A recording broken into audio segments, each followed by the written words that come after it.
Meeple Nation Podcast, episode 538. Top games with end game bonuses we do not own.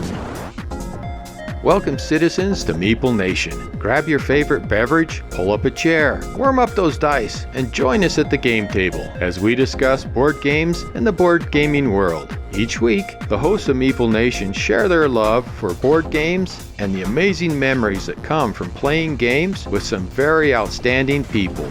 Let us now join our hosts in their natural habitat, the game table. Where'd they go? That was stupid. You can cut it out in post. I can. I'll probably leave it there, though. Meeple Nation Podcast is sponsored by GameToppersLLC.com. They have a site full of amazing game night improvements. Go there, see what improvement you can get for your game night, and make every game night amazing at GameToppersLLC.com. We are the hosts of Meeple Nation. I'm Douglas Stewart. I'm Nathan Howard. And I am Andy Holliday. Awesome. Well, citizens of Meeple Nation, a decree has been sent forth to go check out the Meeple Nation website. And when you do, you will have access to all of our past episodes. You can learn a little bit more about us, and you can click on that beautiful little Patreon link. Go and become a patron of the show. We appreciate our patrons so much. They allow us to improve the podcast in many different ways, and we are very grateful. Also, we would love to hear from you, so please reach out and email us at meeplenation@gmail.com. Well, I want to hear what you guys have been playing this week. Now is the time for our amazing highlights for the week. Hot dog. It's the highlight of the episode, actually, almost. Is it? Almost. We could almost call it the highlight section. The highlight section. It's official. Okay, Nathan, what is your highlight for the highlight section? Well, we got the opportunity to play a fun new Star Wars game, one that I was concerned I was going to be paying a nerd tax on because it looked like I might be paying a nerd tax on it. I had reservations when I ordered it. However, after playing it, I think we all decided that we liked it very much. We had 2 copies. My table was playing with myself, Thomas, and Greg, and you guys were over there playing with yourselves, Andy and Doug, and James and Brad. Fun to have both tables playing the same game, although we could have all been playing this together because this plays up to 6 players, as long as you don't go back and do the math and find out that I had 7 people. But 6 of those people could play. And one person could have gone on a quest. Yes, yeah. Found something fun. Yes. But this is a 20 to 30 minute game, and with the additional player count, it does not bog down the game at all. It was very pleasant that kept in that time frame. This is a game where you're drafting cards, and you have 4 stacks that you're going to be able to pull cards from. You start the game with 1 of each card, and there's hunters, there's targets, there's objective cards, and then there's gear cards. And so those gears are either robots or crates, and they can help you hunt targets, or they can give you bonuses, and whoever has the most crates at the end of the game is going to get 5 extra points. Are we allowed to say robots when we're talking about Star Wars? Droids. Okay. I just wanted, for the purists out there, I just wanted to make that clear. It took me a second. It doesn't bother me, but I know some people. Yeah, no, it took me a second to realize my errors, but yes, you're totally valid to point out those errors indeed. But yes, there are droids in that equipment deck. But this is an interesting game, and I found it pretty fun. Yeah, I liked the perpetual draft in this. So every round you receive 4 cards, or you start with 4 cards. You pick 1 card from any of the 4 decks that you want to add to your hand. So you've got 5. You pick 1, pass the other 4, and you just keep going. You know, you've got all those decks in the middle of the table, and you just go and go and go until the end game is triggered. So it's like a perpetual draft. And I thought that mechanically worked really well. It meant that everyone was playing the game simultaneously, which made the downtime like almost non-existent. We were all new to it, so I think there were a couple times when some of us were sort of trying to noodle out just exactly what we wanted to draft. So there was a little bit of waiting, but this is one that you could definitely, even with a table of 6 people, this is one you could fly through, 20 minutes really easily. And the game is ended. The game is ended. The end game is triggered when one player has collected 4 targets. And once they have collected 4 targets, you complete the round, and then you go, or you don't complete the round. You just go around 2 more drafts. Yeah. And because there are no rounds because it's all simultaneous. Right. But you go around 2 more drafts, and so there's an opportunity that, yes, you could end up with more than 5 targets, and there could be multiple people who ended up with 4 targets. Then you just tally up your score, and you have to be careful because your targets give you points. However, your hunters cost you points. So you have to make sure that you're balancing that your hunters aren't exceeding your targets, because your target has 3 defenses on them, and you have to collect and use bounty hunters that can exceed or meet those defenses. Sometimes you might be just lacking in one of those target zones, and so you have to keep adding. You have to keep adding. You have to keep adding targets, adding hunters to that target, because if you only have one target and you draft a hunter, that hunter has to go on that target. You can't save hunters for another target later. However, if you have multiple targets, then yes, you can separate those hunters. It's all that balance. I got to have enough targets, but I don't want to be spending too much hunter points to collect a lower target. Yep. So it has a little bit of meat on the bone, but very much a light game. Not the game that you showed up for game night for, but one that you were glad to play while you were there. I thought it was excellent. No one paid me in Beskar, but that's okay. Yeah. It was still fun. It was still fun. But Mando was in there. He was. So was Baby Yoda, or Grogu, if you will. Boba Fett, too. Yep. Yeah. All sorts of... Bosk and Cad Bane. Yeah, Cad Bane. Good times. And a lot of the characters from a lot of the different scopes of the Star Wars universe, from Solo to, not Skeleton Crew, Bad Batch. So, yeah, there were all kinds in there. Yeah. That was good. Anything with Star Wars on it is kind of an insta-buy for Nathan, and so we were glad we didn't pay that nerd tax. It was a good game, and we're glad we got it played. Yeah. Well, one that I got played, and we're kind of sticking with the theme of simpler, easier games here, but you brought over Stella, the Dixit Universe game, to one of Andy's game nights, and you and I got a chance to sit down and play that with Amara, and I really, really enjoyed that version of Dixit. I did too. You know, Dixit is a very simple game. It's easy to play, but it's very, very enjoyable because of all the art that's on those cards. It's fun to look at, very creative. What I love about the Stella game is that even if you don't like how Stella plays, it comes with a deck of the Dixit cards, and they are fully compatible with your other Dixit games. So you can use that deck to play with your other Dixit games. You can mix and match the art. You can bring your other Dixit art into Stella. It all works. It's all backwards compatible, and everything is really seamless. But basically in Stella, what you're going to do is you're going to set out a grid of cards, and then everybody has a dry erase board that kind of matches that grid. There will be a keyword that is revealed to everybody at the table. And then in secret, you're going to mark what cards out in that grid you think match with that keyword. It's fun because there's a little bit of strategy in how you reveal to the table what card you chose, because the whole idea is you want to have overlap with other people, because that's how you're going to get points. If other people at the table chose the same card as you did, you and those other players will get points. If you and one other person got it, and only one other person, then you actually get more points.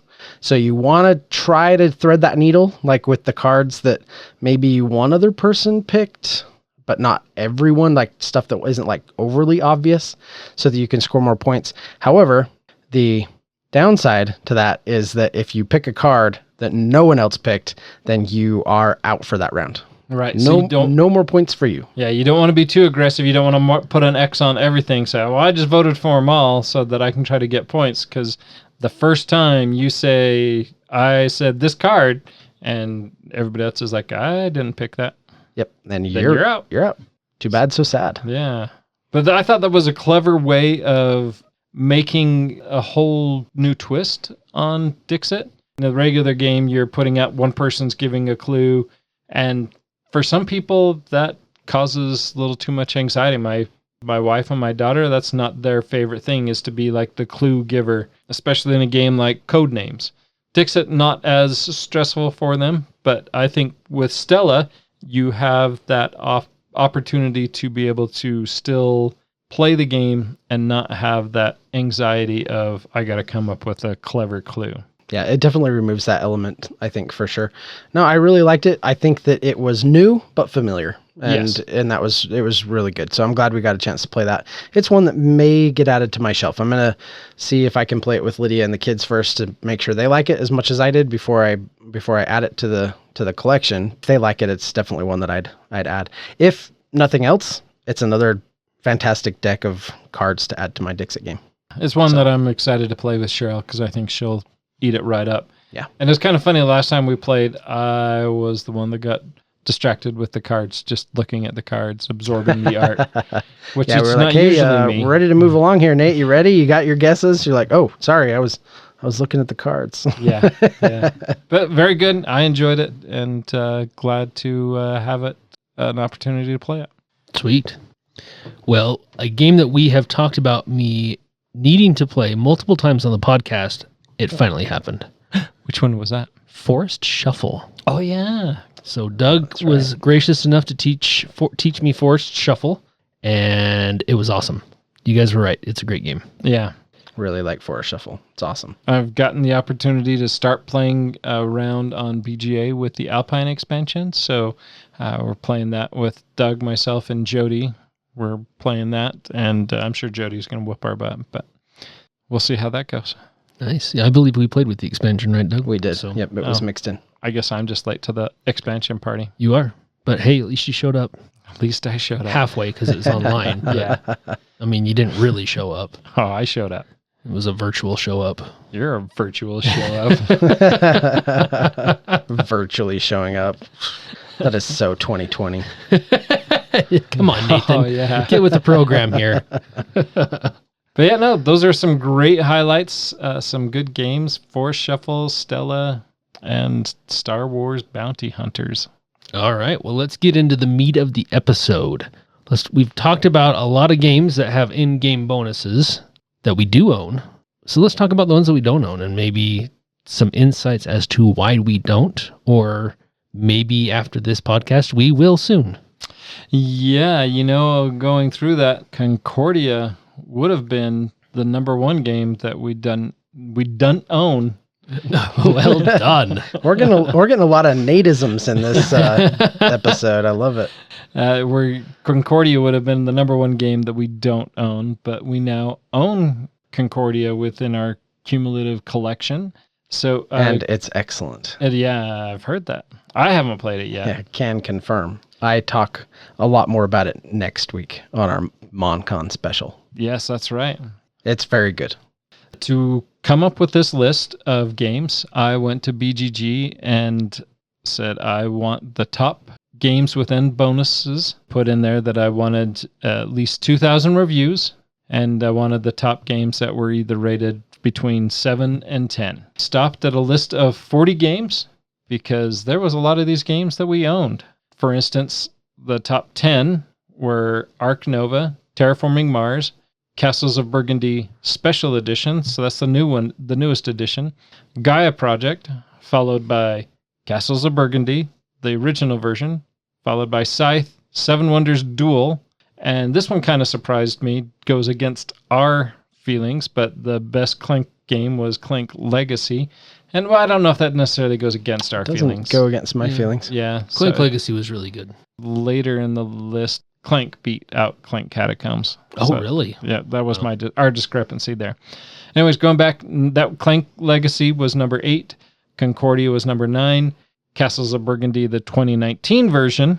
So apparently Castles of Burgundy pretty high on a lot of people's lists. Because it's an amazing game. It's good. There's a reason why there was crossover when we did our top 5. Fantastic. Yeah. So that was the top 10, and all those games we do own.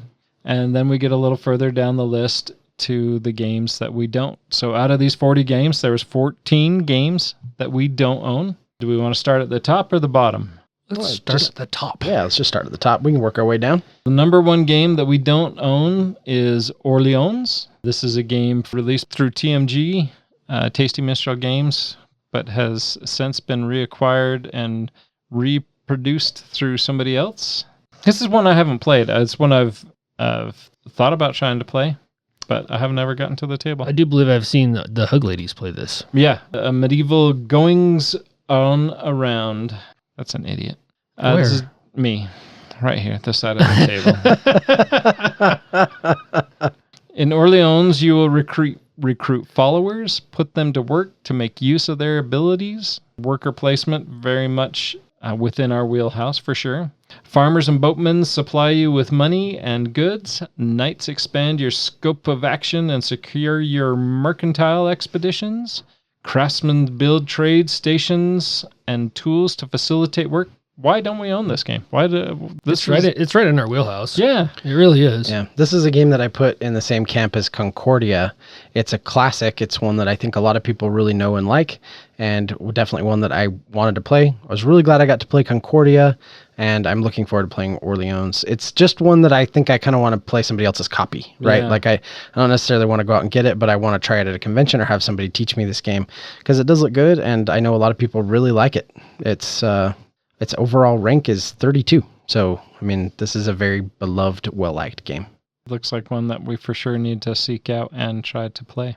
I concur. If we get any of the Hug Ladies at the next SaltCon, pretty sure I saw this on the shelf at Julie's house. But anyways, number 1 on the list, Orleans. Next one on the list is Barrage. And this one is definitely one where the weight kind of scares me away. This is a 4.11. So it's a very heavyweight Euro-style game.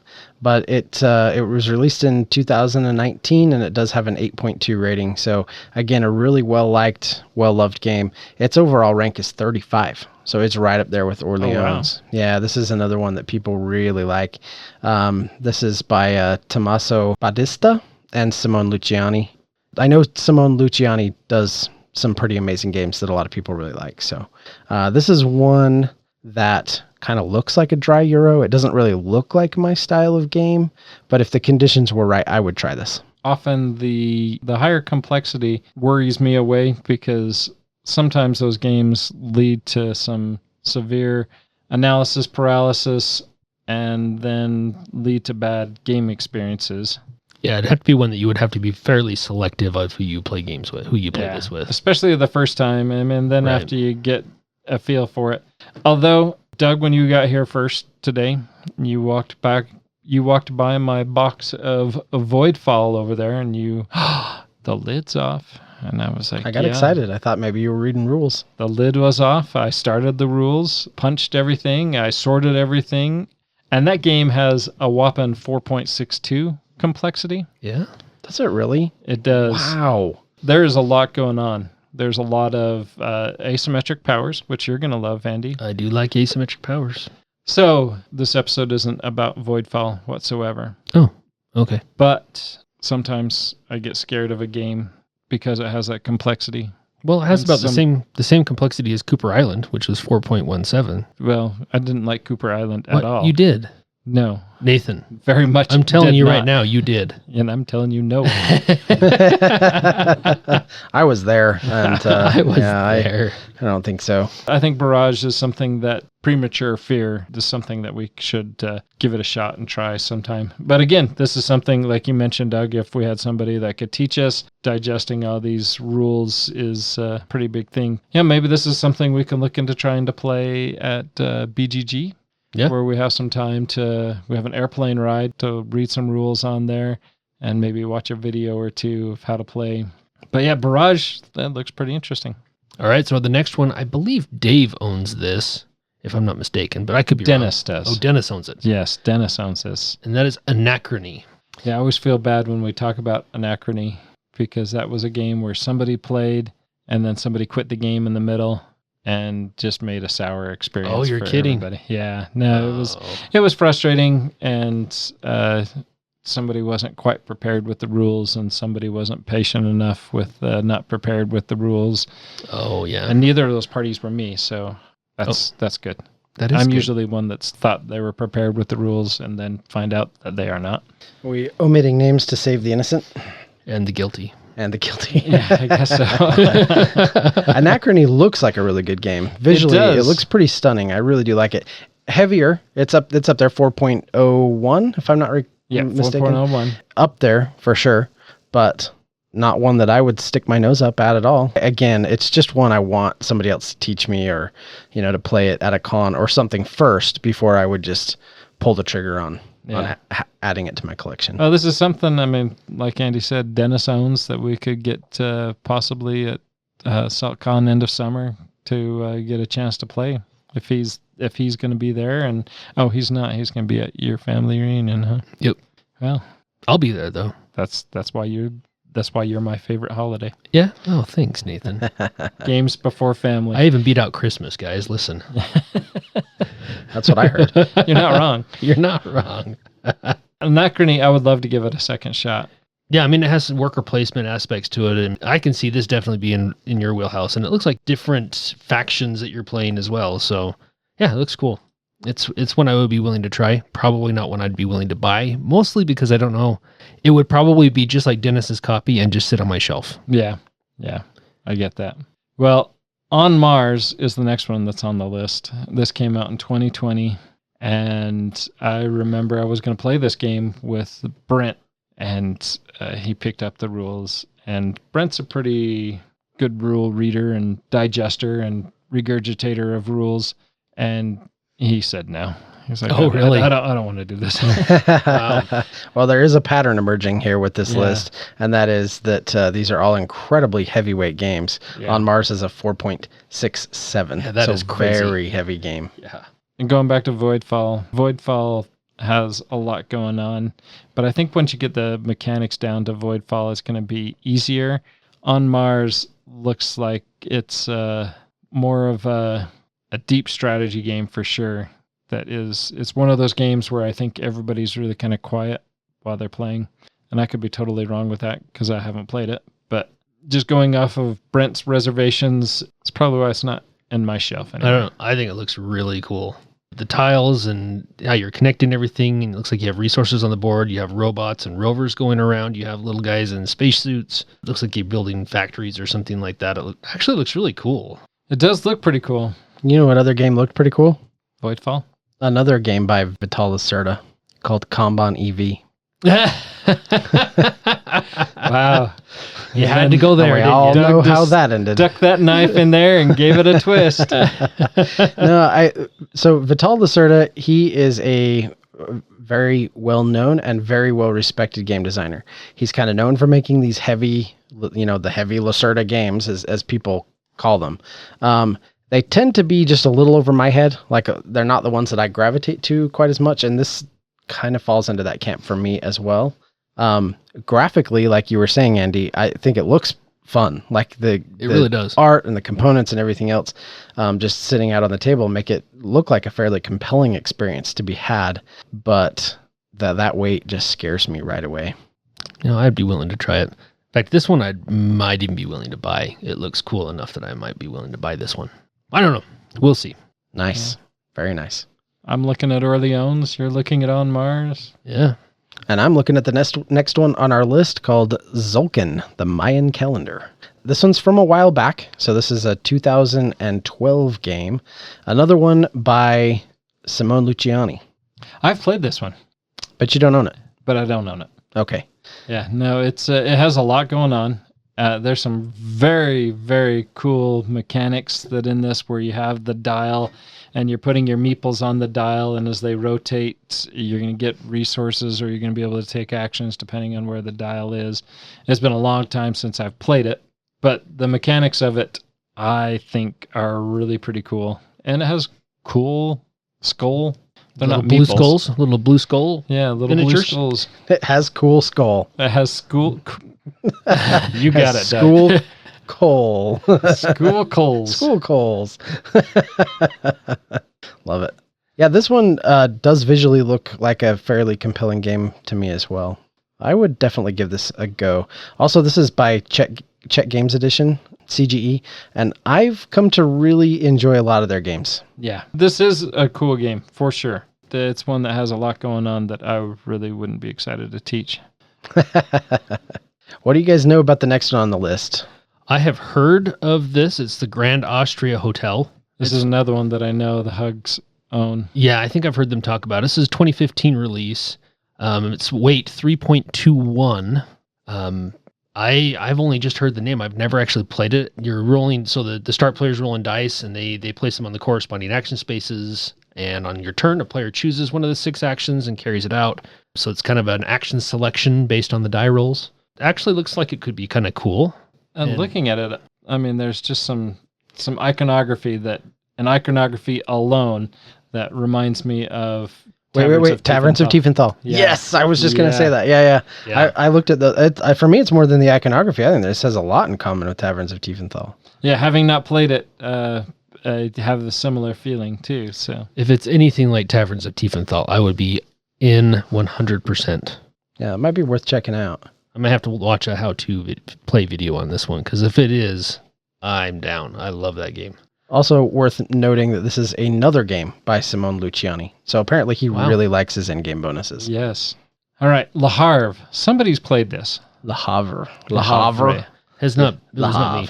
Wasn't it? So it has taken me up to this moment to remember that I do actually have this sitting on my shelf. Okay, so It is not played yet, so I have no experience with it, but I do have this one sitting on the shelf, and I do want to learn it, and I do want to play it. Does it actually come with the clay-looking guys that are and the ships that I'm looking at pictures of? it's on the shelf, and he hasn't opened it yet. Maybe. I have no idea. Maybe it does, and maybe it doesn't. I think you should really open it and see. But I'm thinking these are like homemade, similar to. They look like they are similar to what you got in your, not Western Legends, your other one, Great Western Trail. Great Western Trail. Yeah. Yeah, because looking at this one, there's wood ships. And, Yeah. This is a Uwe Rosenberg, so I bet it does some very Uwe Rosenberg things. Maybe we'll like it. Yeah, maybe. His games are hit and miss for us, but when they hit, they seem to really hit. Yeah. The next one on the list is 5 Tribes. So this is a game I actually did own, but cold, just because I don't know why I didn't like it. No, I could see that. This is one that I played. I had some friends bring it over quite a while. It's been years ago, but they brought it over and we played it. And I remember thinking that it wasn't a bad game, but I also remember feeling like I'd be okay to not ever play it again. Yeah. It has kind of a Mancala feel to it where you move your meeples around and you'll pick up a group of meeples and then you'll leave a trail of them as you move to try to take an action. And sorry, I just was looking at the pictures on BGG. And See the cat? No, the first picture looks like it's they're having a seance there. They got candles around the board. Okay. Anyways, I'm right there with you, Doug. It was one that I played. I didn't dislike the game, but it was not one that I'm like jumping to get to the table again. So I did own it for a little while. I called it. I've almost bought this game several times. Have you? You might like it. The art was what intrigued me, right? And and pulled me in to actually look at the back of the box. And then I read the back of the box and it went right back on the shelf. So I don't know if I would like it or not, but looking how the gameplay was is what really turned me off of it. The artwork, on at least the box art, I was like, ooh, this looks cool.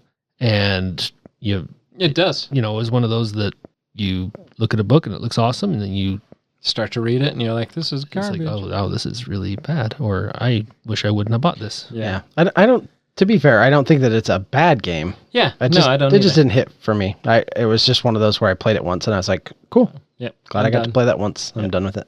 So the next one on our list is actually one we've talked about before. This is Dominant Species. It is from 2010. And for me, this is a combination of the weight and the visual aesthetic of those components. Yeah. I do know there's a lot of people who really like this game. It is overall ranked number 90. This is a top 100 game of all time. So there must be something there that is definitely valuable and worthy. And I, don't want to put the game down for those who enjoy it. But for me, this just looks like a slog from an aesthetic standpoint, from a component standpoint, and from a weight standpoint. You'd think if this is a top 100 game, you think that a new release with some great components would do some wonders for it, because it probably is a phenomenal game. But you're right, you're just looking at cubes and cones, and I mean it does have some tiles with some artwork, so at least there's that. But yeah, you're placing cubes and cones on the board, so yeah, we're spoiled. Yeah, we are these days. Yeah, we are for sure. And the 2 to 4 hour time frame. Yeah, that's tough anymore. And that, I don't know. If the game is moving and it's a rapid paced game, I'm great that it lasts that long. But if it's a 4-hour game and I'm waiting 15 minutes between turns, Right. even longer. Yep. Oh, With it being a 4.04 wait, you probably would be Yeah. waiting about 15 minutes per turn. But I could be wrong. a game that could benefit from a revisit. Well, it's coming up on a 15-year anniversary, so maybe they'll make that happen, and maybe I'll change my mind about wanting to play it. So the next one on the list is Age of Innovation, and it has very much a Terra Mystica feel to me. It's Yeah. it's a re-implementation of Terra Mystica. It's set in that world. It is set in the world, Yeah. and that would explain a lot. I've played this. You have? I have. When did you play It would have this? to be recently because this just came out last year. You're thinking the one we played at BGG, I think. Are you thinking of Terra Nova? Terra Nova. No, No? So there's Terra Mystica, Terra Nova, and then this Age of Innovation. this board looks way familiar. Probably because it looks very much like Terra Mystica. And Terra Nova and Gaia Yeah. Project. Yeah, maybe it could be. Yeah, you're probably right. Yep. This is me shutting up. Overall rank of 96. So this is also a top 100 game. A rating of 8.7. Very well reviewed with a weight of 4.23. So very heavy. So my question would be, and if people from the community know, please send us a line at meeplenation@gmail.com. Which should we play? I've played Terra Mystica once, and I do remember really liking it. So is this one better? Is this like a newer, bigger brother of Terra Mystica? Well, Terra Mystica is lighter than this. So Terra Mystica is a 3.97 weight. Terra Nova is a 2.81. So it's almost like a heavier implementation with a 4.23. Isn't Gaia Project heavier than Terra Nova too? Yeah, definitely. Gaia Project's definitely heavier than Terra Nova. So does that extra heft make it a better game, I guess would be my question. And which one plays the best? Terra Mystica is one I would definitely revisit. I would like to play Terra Mystica again someday.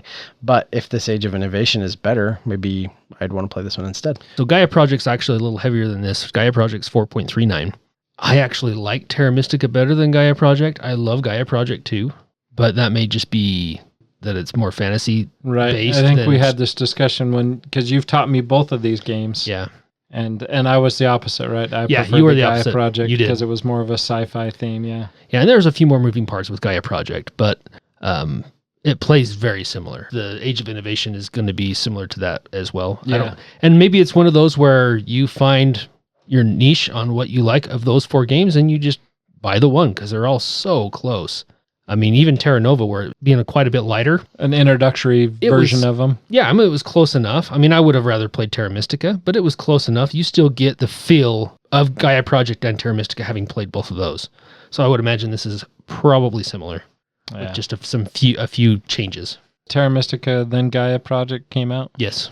So maybe they learned from Gaia Project and said, hey, let's flip it. And Maybe. so in a couple more years, we'll get a new and improved Gaia Project that has a level of 4.76. Maybe. Then we'll get another Age of Innovation. Or maybe this is something they learned from all of their previous 3 and came out with this that is a little bit of everything. I don't know. It looks interesting. There's still asymmetry involved, which is one of the things I really like about Terra Mystica and Gaia Project is that depending on which faction or whether you're playing the elves or whatever you're playing, they play completely different. Right. I do like that where it increases the replayability of it. And I think Gaia Project is very similar. And it looks like this follows suit where you're going to have a different experience depending on which group you're playing with because you're going to have asymmetrical powers and asymmetrical start. Maybe you should buy this one too, Andy. Yeah, maybe.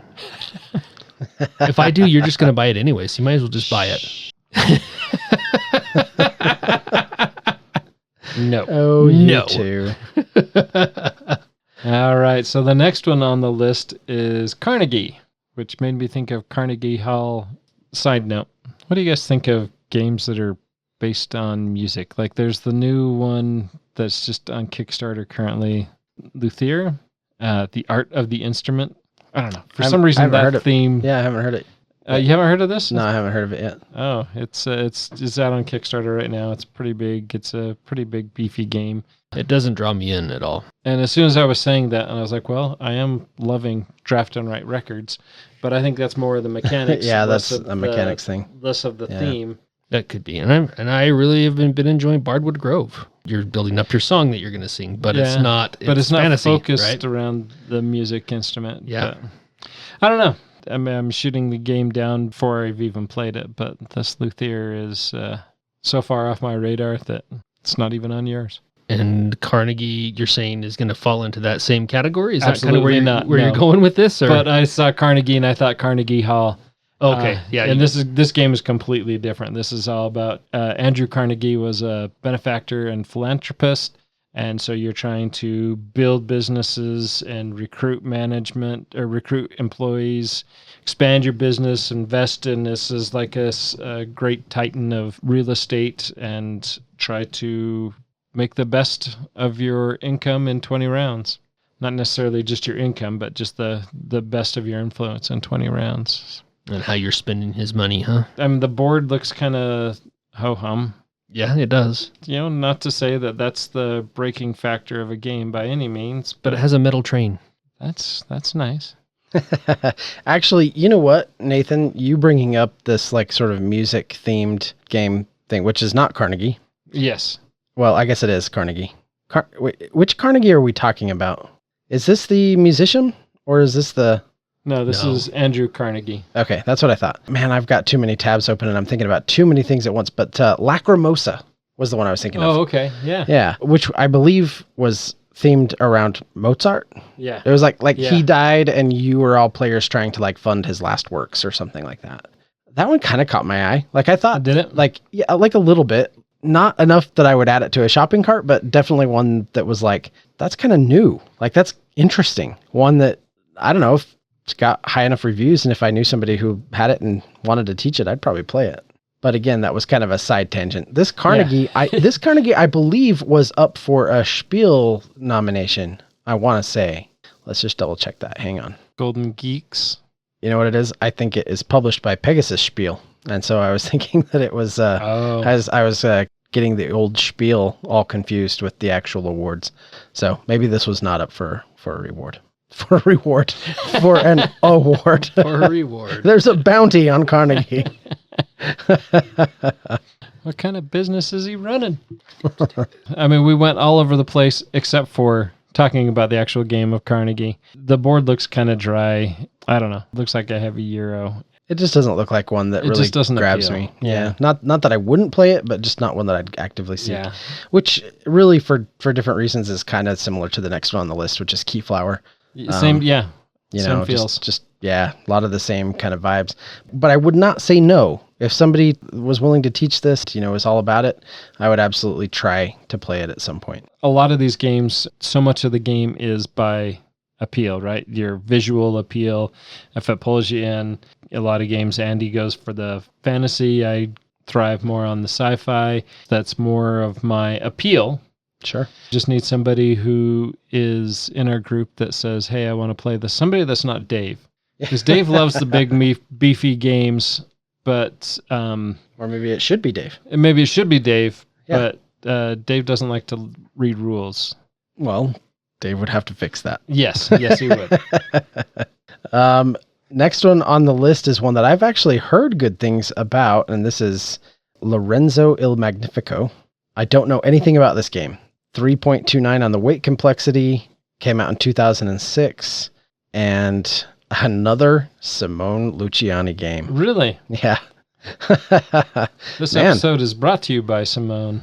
Yeah, apparently. There's a couple other designers that are given credit for the game, so I don't mean to leave those out, but Simone Luciani is the recognizable one. Seems to be the common thread on this list, actually. Yeah. But this one, again, it's that really dry Euro. There are people out there who absolutely love games like this, and I'm not trying to take away from any of their fun. This just looks like work a little bit. Yeah, I get that. You know what I mean? Can a dry Euro be based in America, though? I mean, there's a map, U.S. map on there. So Oh, that's a good. Does it it seems like a conflict of interest. does a little bit, right? Yeah. There are plenty of dry Euros set in the United States, for sure. Again, this could be a game that has It has a lot of ladders that you're climbing on that you could be doing all sorts of things on there. It could be something amazing. Absolutely. But it's just something that has not pulled my eye enough to want to look at it further than I have. And I still am not. Yeah. Same boat. So definitely true on that one. Last one on the list, not by Simone Luciani. No. By Sebastian. Alexandre Rocher. No, that's the artist. Yeah, by Sebastian something. The names that I can't pronounce. Dujardin, Xavier Jorges, and I'm just Alain Orban. Yeah. Sure, but also a game that has a title that I know trips a lot of people up. This is Troyes or Trois. Trois, yeah. This is another one that I would actually like to play if someone were willing to teach me. That I'd totally play this one. But again, that is only because of the place it sort of has. Yeah, in the hobby. In the hobby, right? Yeah. And so not as highly ranked as some of the others. This one's overall still 116. Yeah, 116, which is very good.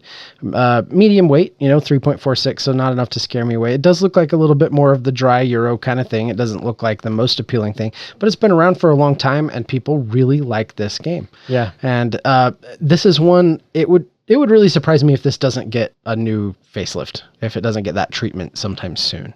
So, well, it does have a dice version. Yeah, there is. You and I have played online. Yes, and you hated every second of that. No, I just didn't read the rules, and I felt bad. It was back in the day when I felt bad about holding people up on BGA, and so I just started clicking things. I just didn't have time to read the rules. So it's not like I hated the game. I just didn't know how to play the game. And so I just was clicking on stuff. And I was winning for a really long time until all of a sudden I was absolutely not winning at all. Yeah. So whatever I did worked really good at first and then didn't work at all. And then failed in the end. Yeah. Well, kind of like my game of Arc Nova that we're still playing. Yeah, I can tell you don't know 100% what you're doing in that game. More than 100%, I think that is. I cannot know what I'm doing more. Yeah, we need to Wow. to play that at the table. That was very clear. Yeah. Yeah. So we played Trois Dice. I haven't played Trois. Nope. And I own Trois Dice, so I should read those rules. Yeah, let's get it out. And we should try it again and see if we want to invest in the base. There you go. But like I said, totally one that I would play. I would play if somebody were to teach me this one. I would absolutely try Trois. Yeah. All right. And those are going to be the games, the best of the endgame bonus games that we don't own. Yep. And that's still out of a list of 40, we own well over half of those. Yeah. So that's pretty good. Yeah. We're contenders. We are. And there are a lot of great games on that list, that top 40 list. I mean, you got Maracaibo on that list. You got Puerto Rico. Yeah, there's some really Twice. Yeah. Castles of Burgundy 3 times. 3 times, yeah. All right, well, and we do these episodes. This isn't about like flexing about like what we own. Absolutely this isn't like we're not trying to like be like, well, look at all the games we own. Yeah. Like this is just an opportunity for us to talk about the ones that either are not on our radar or the reasons why they haven't made it to our radar, which is an interesting conversation to have, and it leads us to talk about a lot of games that we wouldn't otherwise talk about. Yeah. And every now and then, I mean, if you go back and listen to all these episodes, a lot of them definitely turn us on to some great games. A few that we've picked up and even tried, and some that are still on the shelf of shame that need to be tried, and some that we're just like, yeah, we're good. We'll pass. We're okay. Doesn't mean that much to me, so. Yep. All right. Well, that sounds great. It does sound great. Yeah. Until next time. We'll see you nitpicking those top 40 with Casey Kasem, seeing what games you're going to add to your shelf of shame. Wow. Casey Kasem. Oh, you just dated yourself. He did the top 40s way back when, didn't he? Oh, my goodness. Yeah, but that was forever. Dude, I was little kid when Casey Kasem was around. You're so old. Maybe. Maybe. Back when people listened to the radio. At the game table.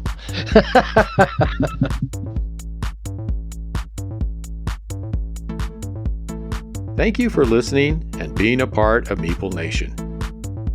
If you would be so kind as to follow, subscribe, share, and rate or review this podcast. It really helps to spread the fun.